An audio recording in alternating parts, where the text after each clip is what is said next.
Okay, let's get into this. So I think one of the fundamental things for me when I started collecting right around 2 years ago was this. How do you proceed forward in the hobby?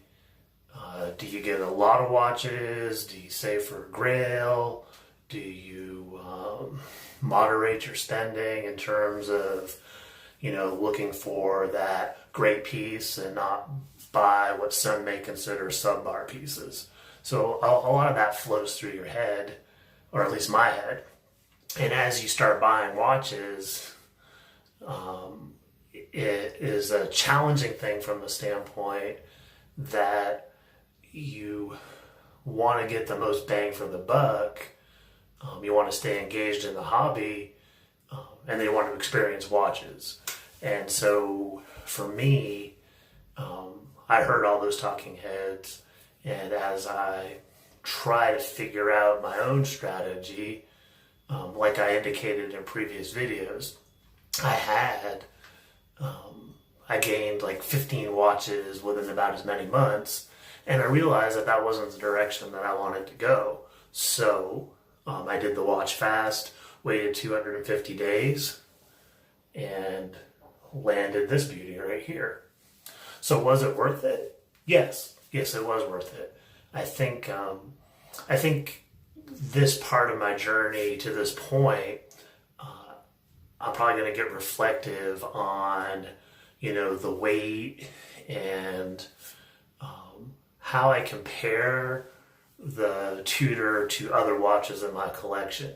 Now, granted, I know it's not a fair comparison, but I think it could possibly be helpful for folks starting off in the hobby to at least see the progression of perhaps my hobby and how I started with that Orient Defender and ended up with this right here. And I still have the Orient Defender.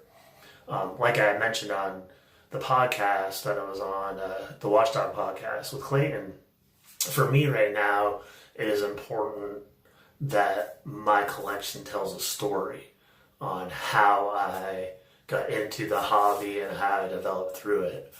I flip very few watches. My collection's currently at 20. The bulk are more affordable ones, half easily are in the affordable section. I've won some and been gifted some that are in that number too as well. But that's all part of, even the flipping of the few is all part of how I progressed through.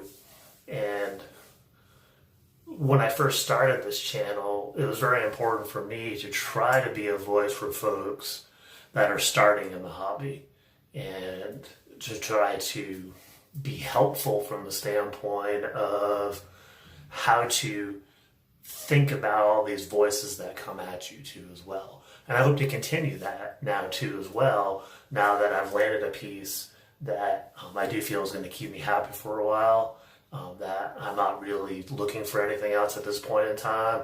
I'm feeling I want to enjoy what I have, but it took 2 years to get to this point, and I think continuing to talk about that and having this discussion will hopefully be helpful to folks too as well. Because like I've stated a bunch of times, the reality is, for most of us, we have limited funds. And so how do you take that discretionary income, stay engaged in the hobby, and get the watches that you want and enjoy, or will enjoy, or hope to enjoy, right? So I think that's it for right now. Like I said, just another ramble in terms of, what I think about